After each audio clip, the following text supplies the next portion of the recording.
اللہ رب العالمین کا مقدس نام پکارنا یہ حاجت روائی کے لیے مجرب ہوتا ہے۔ تو اس سلسلے میں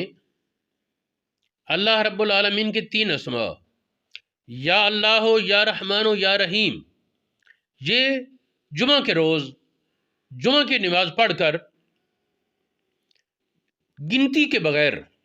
غروب آفتاب تک پڑھے جائیں اور درمیان میں کسی سے بات نہ کریں۔ تو یہ طریقہ جس حاجت مراد کی نیت سے کیا جائے کہ اللہ پاک میرا یہ کام پورا کرے، وہ کام اللہ پاک اپنے فضل اور کرم سے پورا کر دیتا ہے۔ یعنی جو دعا اللہ پاک سے ضرور منظور کرانی ہے ہو جائز، اس کے لیے مشائخ یہ فرماتے ہیں کہ جمعہ کے دن جمعہ کی نماز ظہر کی نماز کے بعد بیٹھ جائے غروب آفتاب تک، اور مسلسل یا اللہ ہو، یا رحمان ہو، یا رحیم، یا اللہ ہو، یا رحمان ہو، یا رحیم یہ پڑھتا رہے، اللہ رب العالمین اس کی حاجت پوری فرمائے۔